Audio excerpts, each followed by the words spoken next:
Hello, everyone, and welcome. We will just wait another minute or two to see if there's any other participants that will come in. So please be patient with us, and we will start very shortly.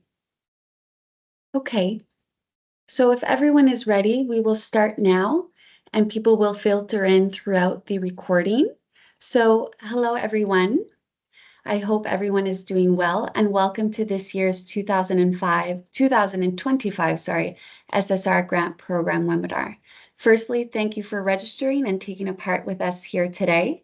So this webinar will cover different aspects of the SSR Grant Program with the objective of understanding the background of the grant program and why we fund projects. Moreover, we'll discuss the application process, the different tiers of investment, and how the applications are reviewed. Additionally, we'll cover some tips for strengthening your application and go over the important dates for this season's grant program. My name is Kelsey Martin, and I am the Coordinator of Policy and Research in the Education Department here at WADA. I am joined today by my colleague, Tony Cunningham, the Head of Policy and Research in the Education Department. Tony will be illustrating and highlighting the background and the context, followed by some strengthening tips for your application. We will be holding a brief question and answer session at the end, where you may use the chat option or the hand function to ask your questions. We will try and go through as many questions as the time permits, and just know that you may ask any supplementary questions using the SSR email address, which will be posted on the last slide. Additionally, we will have a post-webinar survey sent to you via the SSR email address regarding the quality of the webinar afterwards. Lastly, I do just want to mention that this webinar will be recorded and shared on WADA's Adele platform. The video recording will be edited to remove or blur participants' names or faces. So by participating today in this webinar, you are consenting to any verbal contributions to be included in this recording. So just going through the agenda for today, we'll be covering the background and context of the SSR grant program. I'll cover the tiers of investment, how to submit an application, as well as the review process. Then my colleague Tony will also go through any tips and assessment.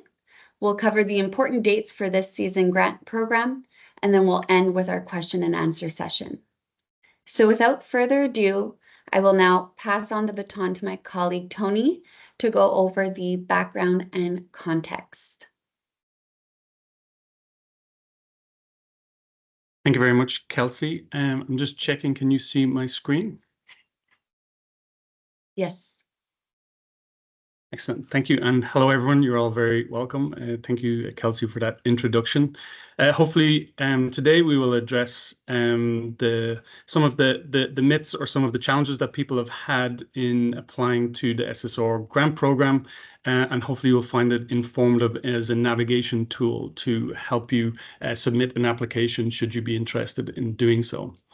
To begin with, just a little bit of background about the grant program that will also hopefully inform some of the information that you will receive, if of course my screen works. The grant program has been going since 2005, and in those almost 20 years, we've had approximately 1,000 applications, just thereabouts. I think we just surpassed the 1,000 applications last year. We have funded 154 projects and allocated $6 million in the process of doing this.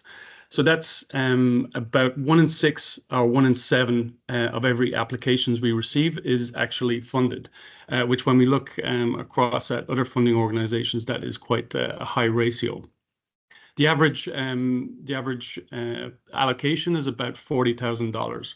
And the reason why there's an acceleration arrow on the left there is because we are seeing an increase in applications over the last number of years. We are seeing an increase in the allocation of budget.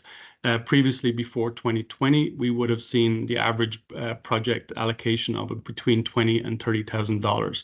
So it's good to see that resources are being increased towards social science research, which is, of course, important towards the contribution and the promotion of clean sport. Since 2020, we have taken a more proactive approach through the social science research strategy that we released and published. And up until that point, the grant program was our main mechanism of supporting social science research in clean sport and in anti-doping. And the strategy kind of allowed us to build out a program beyond the grant program. But the grant program is very much still an anchor initiative of WADA's social science research and how we invest in that. And coming out of that, the strategy informed a number of things about the grant program that we needed to look at and possibly restructure. So one of the things that we wanted to do was be clear about research priorities and publish those and make them available to people. I will touch on those shortly.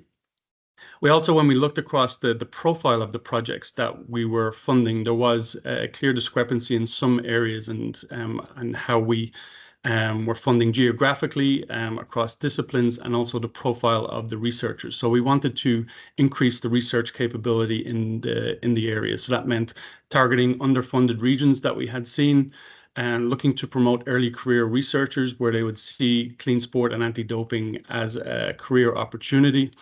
And also look at getting more disciplines involved and giving us different lenses to look at the issue of doping. We also wanted through the strategy as well is to increase the engagement of athletes in research and to promote that through the research projects themselves. We also wanted to see the practitioners get more involved. So the anti-doping organization involvement was something where our criteria was increased or weighted more towards that type of involvement or that type of project. Wanted to reduce duplication, so that required us to look more closely at all of the projects together and to see if there is novel knowledge being added to the system. And then dissemination of research, something that I would say that we haven't done well, which is closing the loop at the end. We fund a lot of research projects, but in terms of making those more accessible and encouraging researchers themselves to take a more active part in the dissemination of the research. So those are all the things that we wanted to do since 2020. And one of the main things that we wanted to do, and just to highlight maybe some of the tangible outcomes or concrete objectives that we have achieved, is when you look at the geographic spread of funding and why we wanted to look at diversifying funding across the globe, is when we looked at the projects, just over 100 projects up until 2020, is that 2/3 of all of the research projects were being conducted in Europe. And you can see the imbalance there. So we took a number of initiatives to look to redress that and promoting the program more globally, supporting regional webinars, for example, regional meetings that were increasing the profile of the program. And as you can see up until this year, this has definitely made a difference in how the structure of the program has been changed. And we still see that Europe is still receiving the most research projects, but this has been rebalanced quite significantly since then. From the strategy as well, as I mentioned, the research priorities, I won't go into these in detail. I will say, and it will probably be a thing I'll repeat a couple of times, is that there are guidance documents available that you can refer to. The guidance documents are not there to be read from cover to cover, but as you're developing your application, I would encourage you to refer to it. And the research priorities are given in detail there as well. But just in terms of the rationale of where our research priorities are coming from, that was fed in from the Social Science Research Expert Advisory Group that WADA has, is we wanted to really focus on athlete behavior and what is happening at each levels of society from radiating out from that. So when you look at what influences athlete behavior, we took an ecological approach. So starting at the bottom, looking at the athlete themselves, but then looking at the different societal levels from the athlete support personnel or parents or their entourage directly around them, and continuing to work out from that, looking at societal influences. The research priorities then fall out from this approach, as you can see. So at each level, we have identified specific research priorities that we are interested in. And in the guidance document that is part of the grant, it's on the grant's website and also on WADA's website as well, is that we do give what we have termed indicative areas of inquiry or example research questions. So at each of the research priorities that we've identified, we give an indication of what we're interested in each of these specific priorities. These aren't research questions that we would expect people to directly copy and paste and try and develop their own project from that. But it does give an indication of the types of areas and the types of questions that we are interested in.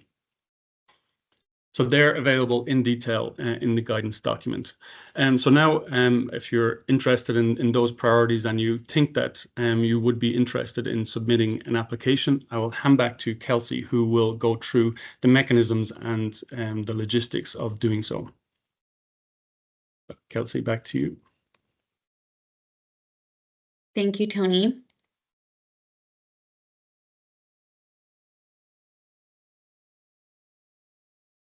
Bear with me 1 second as I try and get my screen back up and loaded.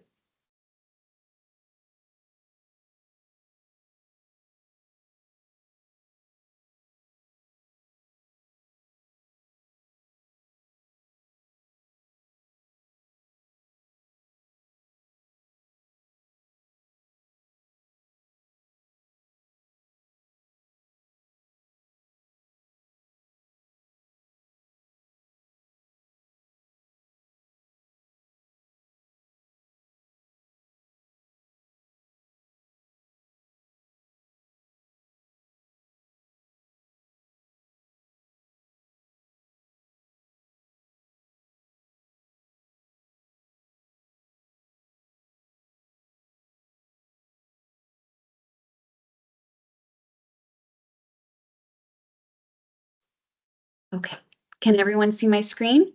Apologies for the technical difficulties. I'm Yes, it's trying up to now, Kelsey. maneuver. Yes, I'm trying to maneuver several screens, so I do apologize. Thank you, Tony. So I will now go a little bit more into detail over the objectives for each tiers of investment. So for tiers 1, 2, and 3, there's different funding. So for tier and different criteria. So for tier 1, we will look to provide an evidence base that will inform international anti-doping policy and practice. This is to facilitate international research exchange across different academic disciplines. So, for example, this may be done as an international study using a multidisciplinary team. It is also recommended to have at least 2 partnerships with 2 different NADOs, so National Anti-Doping Organizations, and to have other sources of investment other than WADA. Tier 2 aims to invest in research that will contribute to a program or intervention at a national level or within a single sport. So these types of projects should be able to contribute to the prevention of doping, and a Tier 2 project application is recommended to have a partnership with at least 1 NATO and other potential sources of investment. For Tier 3, we will look at a smaller scale research project, maybe a pilot project or a project examining the viability of interventions. This may be led by an early career researcher, and usually in typically underfunded regions such as Africa, Asia, Latin America. This slide here displays a clearer sense of the type of research proposals we will look for within each tiers. This slide will also help you conceptualize which of these tiers you want to apply for, depending on your research objectives and research capabilities. So for a Tier 1 project, we will look at 75,000 to 150,000 USD of funding. A Tier 2 project, we will look at anywhere between 20,000 to 75,000 USD. And for a Tier 3 project, we will look at anywhere upwards to 20,000 USD. And now, without further ado, I will take you through how to apply in the actual WADA grants system and what the application process looks like, just administratively to go through. So if everyone now can see my screen, I am just using a Tier 2 application form as an example for this webinar today. However, depending on the different tiers of investment and depending on your different research objectives, you will either choose a Tier 1 application, Tier 2, or a Tier 3 application. So once you pick your tier, for this example, we picked Tier 2. This is your welcome page. And then you also have all your resource documents. So like Tony mentioned, you will have your overview and guidance document here for the applications. You have your research priorities as well as the tiers of investment that I just went through earlier. From here, you'll have to go into section A where you'll add in your information for your project. So your project title, the project summary with a maximum of 500 words. You will have to choose a primary research priority. Remember that you may only choose one. The reason is we have a second research priority here listed. And then you'll also have to explain how does your project relate to the WADA's research priorities that you have chosen. You'll add in your duration of the project, so how many months, the funding requested from WADA itself in USD. You'll add in your sports that you're going to research and countries. And then from here in your next page, it's all the general information on the investigators. So every PI must have a PhD or equivalent qualification. You'll add in the principal investigator's name, title, and position, as well as their contact information. So the country, the institution name, the department name, and so on. And if there is an administrative contact, you may add in their information here.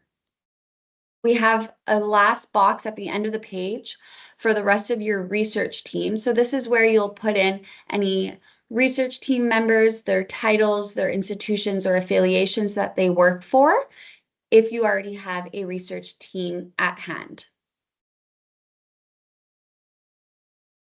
This is where we get a little bit more specific on the actual application and on the actual proposals.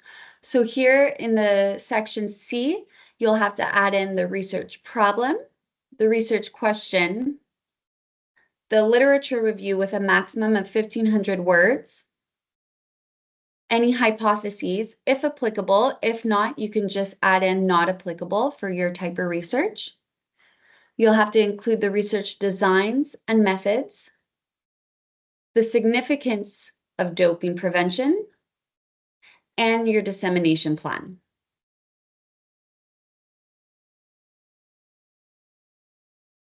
Next, we get into the budget and the amount requested from WADA. So depending on how many years your project is, you'll have to add in the different amounts in the different rows. So for example, if your project is only a year one project or a 1 year project, you'll add in your amount requested of funding here. And then subsequently for years 2 or 3, if you have a 2-year or a 3-year project. We have space down below for any amounts received from other sources. So this is for, let's say, a Tier 1 or a Tier 2. If you have any other match funding or other sources of funding, you may add this in here. And then you'll have to add in the project grand total, which is the amount requested from WADA plus the other sources of funding. If it is just the amount requested from WADA, you may just add that into the grand total here. You will be requested to submit the budget template. So you will have to upload this and then submit your budget fees within each column and row. And then you may upload that here.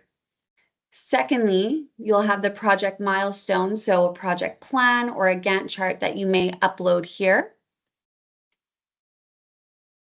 And then we have the last section for any additional information. So relevance to the project, if you have any reviewer recommendations, so any peer reviewers, you may add in their names, positions, and contact information. If your project has already undergone any research ethics review, you may add this in here. Any research ethics safeguards and potential conflict of interest.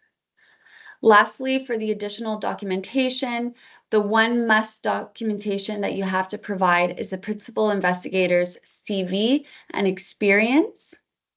And then you'll have the resumes For the research team, letters confirming cooperation of partner organization, ethic reviews, if applicable, if you already have, and any kind of bibliography, annexes, tables for the review, literature review that you added in 2 sections earlier. Before submitting, we do have a checklist to make sure that you do have everything intact and uploaded. So you'll have to check these off as you go to make sure that you have everything before you're actually able to submit your application. Lastly, you'll have to add in the principal and investigator's signature. This may be done through a Word document, and you may upload that here. And the same thing goes for the affiliated institute, so the legal entity. So you'll have to upload the signature of the authorized person. You'll have to add in their name and as well as the stamp. This may be done through a Word document, that's fine. And then you'll have to upload this here, and then you click submit.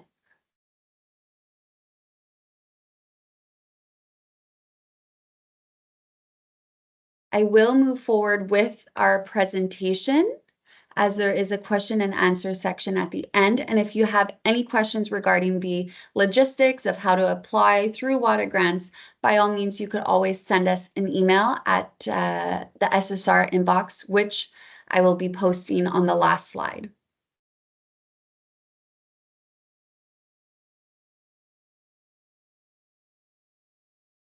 So if everyone can see my screen again, this slide is just reiterating everything that I just mentioned, as well as what is on the second to last page for the application, which is the checklist. So the grant requirements, so all principal investigators must have a PhD or an equivalent qualification. We must have the letters of support, the PI and research team CVs, the project plan and milestone, or a Gantt chart, as well as the budget template. So now that I've taken you through the application process and the logistics and the administrative process of it, I think it would be a great idea if we were to go through the review process. So how your actual applications are being reviewed, which is a 5-step course. So the first step is all submissions undergo a preliminary assessment to ensure that they are complete, conform to administrative requirements, appropriateness per tier, and have included all necessary documentation. This is done by the education department. Step 2 is the independent peer review. So this is for tiers 1 and tiers 2 only. So these submissions will then go through a minimum of 2 external peer reviewers. A third peer review will be conducted where there is a divergence of opinions. So the peer reviewers will then provide WADA with a report on the strengths and the weaknesses of the submission and include a possible recommendation for investment. Step 3 is the review by the CRAG, so the Social Science Research Expert Advisory Group. And from here, all submissions and the peer review reports are submitted to the CRAG, where they will review all applications in order to identify projects that will best contribute to the priorities identified in WADA's SSR strategy. Step 4 looks at the review by the Education Committee. So lastly, the CRAG will provide WADA's Education Committee with their review and conclusions. WADA's Education Committee now will take these reviews into consideration and will then make recommendations to the WADA Executive Committee regarding the selection of proposals for investment. So the Executive Committee will then approve or reject the recommendations, and then these results will be published following their in-person meeting. I do want to mention that it is important to note that WADA does ensure an unbiased review process, and should any conflict of interest occur at any stage with a member or a reviewer, this reviewer or member will be removed from being part of the selection process related to that application.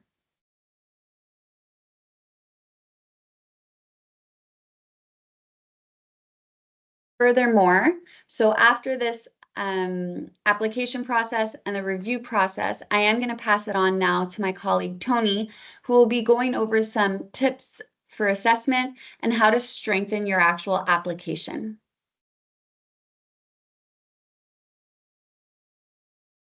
Thank you again, Kelsey. And I see that some questions are coming in through the chat. So please register your questions there, and we will address them after this part of the presentation. Thank you. And Kelsey, you can see my screen okay?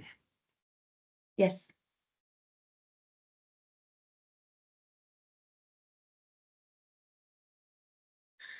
So as Kelsey mentioned, I will address some of the tips and assessment. And really where this has come from is looking at some of the assessments by the independent peer reviewers over the years, and also from discussions with the Social Science Research Expert Advisory Group, who do have an array of expertise and experience across a number of disciplines and a number of different experience academic sector and in the industry sector as well. So what way I've tried to do this is to think about it in line with the way Kelsey structured her presentation there, which is taking you through the different stages of the application process.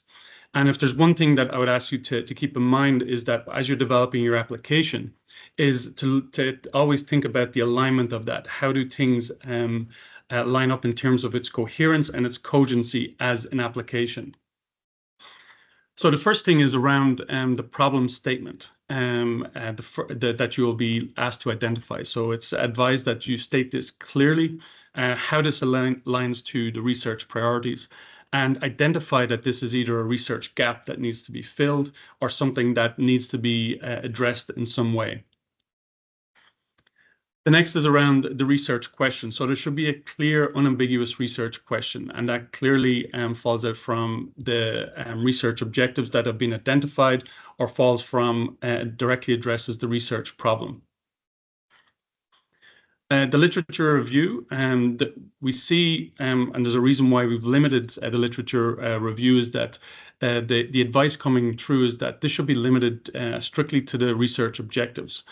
So unless your project is directly dealing with the influence of the ancient Greek Olympics, there is no need to give a history of doping or anti-doping in sport. It should directly identify how the literature is relevant to what you're going to do. Another piece of advice is that if there's concepts that you're introducing, there should be clear definitions around this and what you mean by this. So if you're addressing susceptibility to doping, what does that mean? Legitimacy, or whatever concept it is that is being addressed.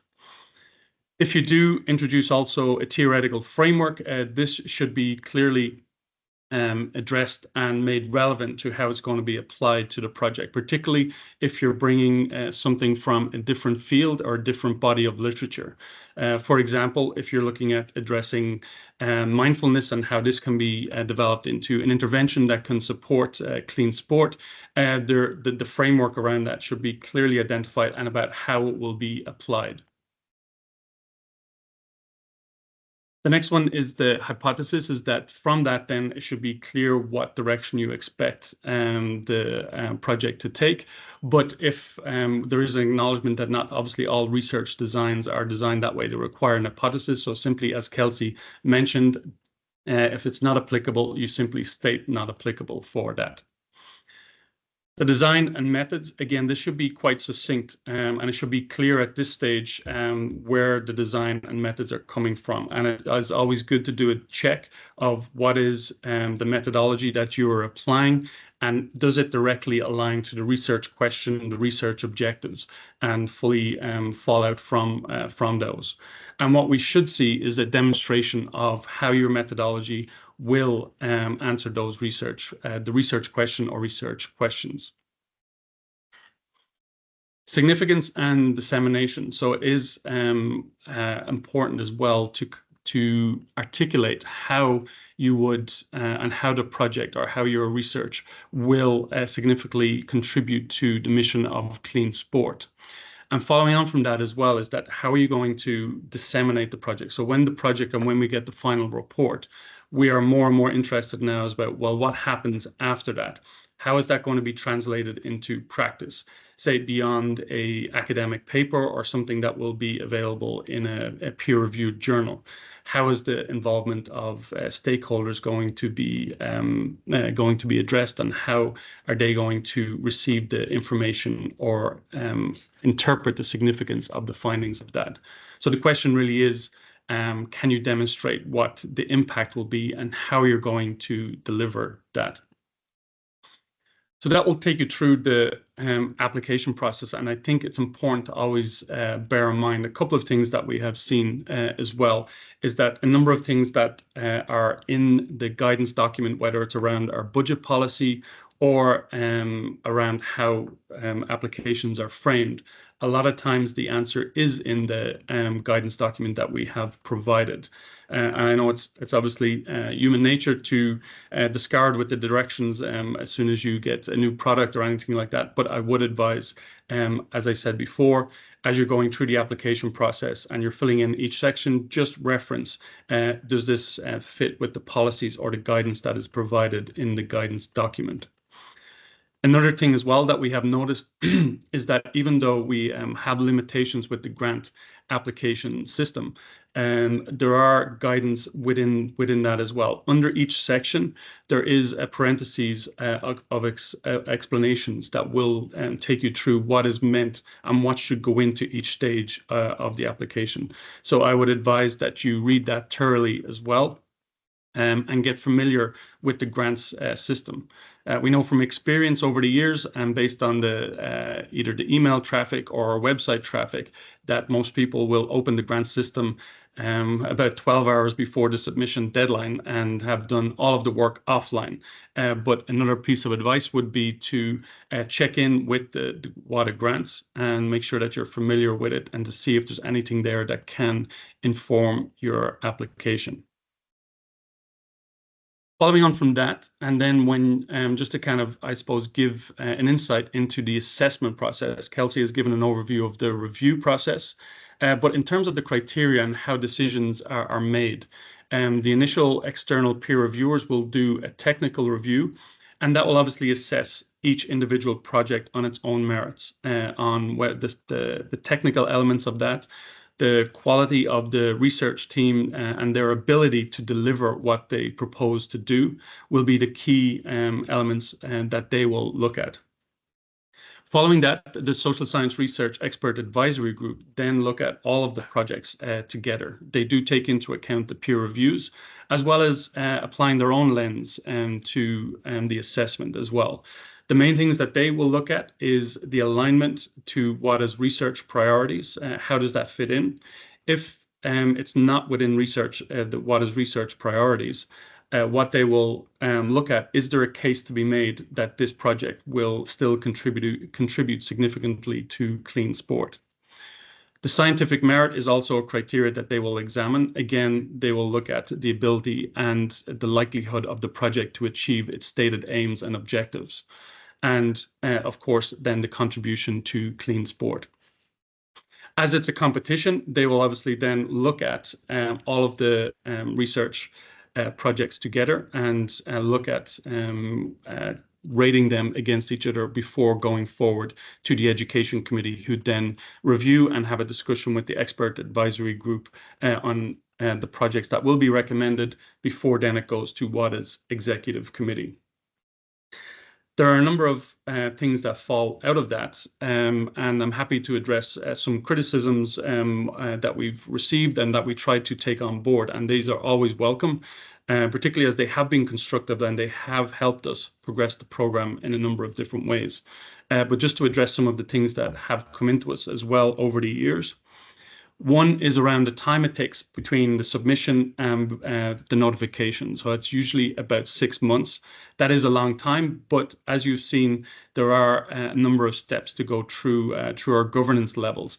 And we do pride ourselves on conducting quite a robust process in terms of the reviews and treating every submission that comes in with the respect it deserves, considering we acknowledge it takes a lot to write a grant and to consider and to work with a team to get a partner involved. So we do want to make sure that we go through that as best we can. The application system, as well as I mentioned, we do have limitations with that, and this is something that we're going to look at in the future. But at the minute, our purpose in being able to allow people to submit the grant online as opposed to any more cumbersome way. So it is something that we are looking at. The other one is around sometimes transparency around the decisions that are made, and I hope instances like today to give you an insight into the levels that we go through will address this in some way, and also to stress again, as Kelsey has mentioned, that we do have a very strict conflict of interest policy in place at each stage. So that's the independent or the external peer reviewers, and as well as our members of our expert advisory group and the education committee. So if there are any conflicts at any point, there are different ways that we have of dealing with that. Another criticism or opportunity, as we see it, for development is around a bias towards certain research designs. And we do take that on board. And I think that's also to do with sometimes a limitation with the grant system that we have. It is very much geared towards, or you would see a bias towards observational research or experimental research. But we do allow, obviously, for other types of research design, like exploratory designs or conceptual, more conceptual projects. So we do encourage any type of research design that you think can contribute from any number of disciplines for that. So that takes us through that. I hope that has addressed some of the things that have come up over the years, but I do see some questions coming in. I can address some of the questions I saw before I started my presentation. And then, Kelsey, perhaps you could help curate some of the questions that have come in. Address. But to begin with, I saw a question from Maria about the involvement of ADOs in Tier 2. So what the different levels of involvement, it is not mandatory that you have to have an industry partner involved in your project. And that it is up to you whether you do that. But I would say that it does increase the weighting of the criteria when we see an industry partner involved. The level of involvement is also important to articulate in the project. They can be involved from all the way from just providing a letter of support all the way to being a co-producer and a contributor to the project and as a full partner. I would advise that if you are getting involved with an industry partner, but the roles and responsibilities are clearly articulated and agreed from the start. We have seen instances where we've received letters of support and the project has been allocated, and then for tension to arise later because possibly the industry partner wasn't aware of their commitment, for example, about accessing athletes, or the level of resources that was expected of that. There's a question about where we can find the results of the research funded. I saw that before the presentation as well. And that we have done a lot of work in trying to make that available. That is available on WADA's social science webpage. We have now transferred all of our projects that were previously available in PDF formats, the ones that were the final reports were available. It is now on a more dynamic research database. We can provide the link in the chat, and we can also circulate it with the survey after. But that allows you to see what research has been developed and delivered previously. You can filter the research database by topic, by region, by principal investigator, or by country. So there's a number of different ways that you can find the information about previously funded research. And you can also there's a search function that searches within the details of each of the projects to help you find what you're looking for. We are looking to improve that and to improve the efficiency of that by adding more keywords, tags to projects so that it becomes a more useful resource for everybody. Kelsey, is there anything in particular that you think we want to address? As I said, if we can't get to all the questions, we will follow up after. Yes, I do see a few questions from Ruth and Olivia, and I think they're a bit similar, so maybe I can just touch upon those for you both here. So can a NATO or an NOC or a non-for-profit institution, can they be the administration institution? Yes, it does not have to be an academic institution. Any non-for-profits, NATOs, NOCs, they may also be the affiliated institution in your application. So there's no issue with that.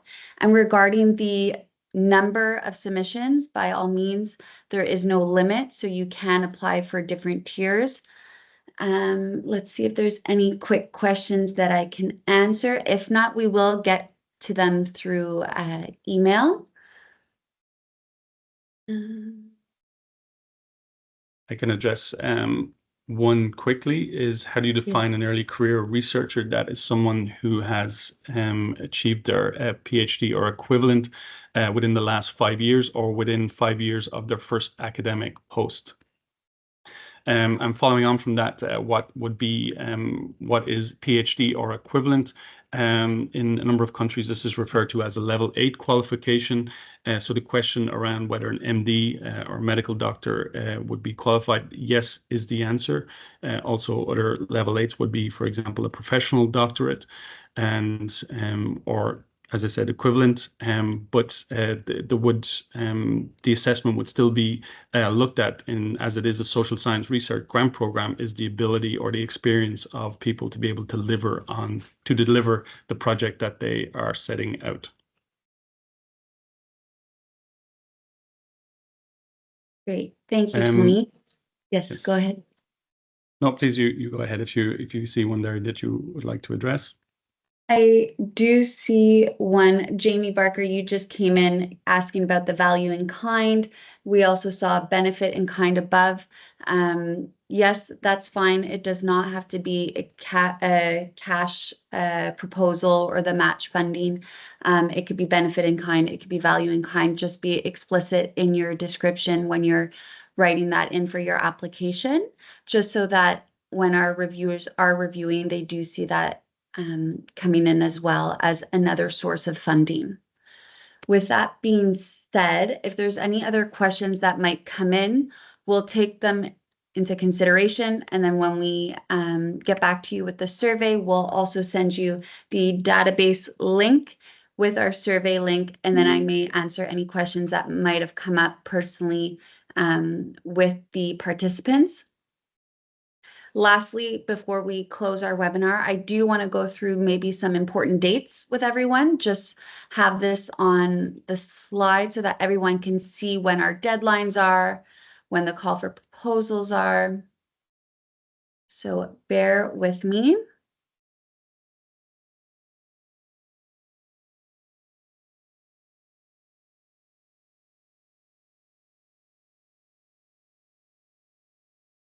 As you may have already known from the call for proposals, and similar to last year, we are not doing any expressions of interest. We are just doing full applications for tiers 1, 2, and 3. So all 3 tiers have the exact same deadline, which is November 18th, which I'm not mistaken gives us another 6-7 more weeks to apply. And then from there, the SSR Expert Advisory Group need to submit their recommendations to the Education Committee. That will happen in February 2025. And then the Education Committee to submit their recommendations to the Executive Committee will happen in the in-person meeting in March. And then from there, the communication to all applications and applicants will happen anywhere between March and April of next year. Great. Thanks, Kelsey. Just before we finish up, we can address a couple of questions quickly. I see a couple around the same, and hopefully save us a couple of emails then as well. And from Colleen and others that were mentioning the person who submits or the institution. So ministries can be involved in the submission process, or a NATO can make the submission themselves. That's no problem. We have funded anti-doping organizations to deliver research projects directly themselves, and it's encouraging to see when anti-doping organizations are taking such a lead in that. In relation to the match funding as well, the match funding does not have to be a direct contribution, or it's not a mandatory criteria.